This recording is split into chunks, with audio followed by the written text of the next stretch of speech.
if elected or re-elected. Okay, in rotation, Joe, that would be your question. What I would say at this point here, after 8 years being away at this council seat, what I've witnessed is that there really hasn't been any advance that I've seen from, we'll say, from around 1999. We took on the sewage issues and the needs within the community, especially Woquacket Lake being the largest issue.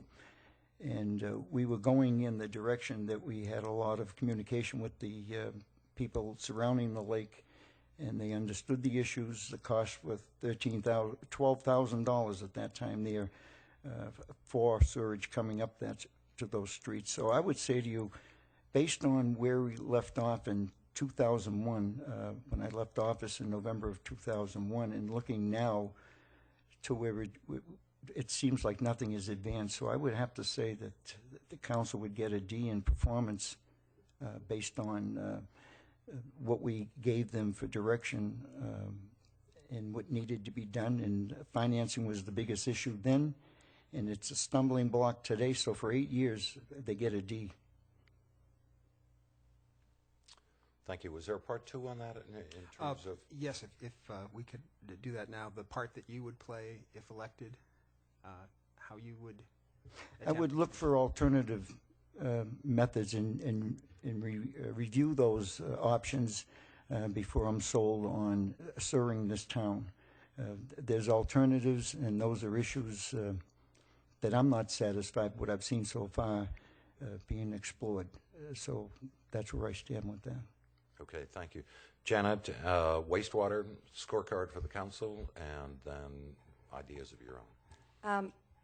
Back, I think, when my neighbor here was a counselor, there was a betterment policy. I believe it goes back to that point when we started to work on we actually, as a council, had to develop a strategic plan of sorts for sewering. And I believe that's when the betterment policy was put into place. And the issue comes from all of the discussion about Stewart's Creek and the vote and everything. This is something that we've been working on for a while, but it came up rather quickly because we were given the opportunity to apply for stimulus money this summer. We had a deadline, so we had to put this all on a ballot. There wasn't as much time as I would have wanted to talk to residents, but we definitely heard from the residents. And I think that from here on in, first of all, I just have to say that if we hadn't applied for that stimulus money, then we'd be hearing about the fact that we hadn't applied for the stimulus money and didn't offer it as an option. But from here on in, I think that we're not looking at the opportunities to work with other towns.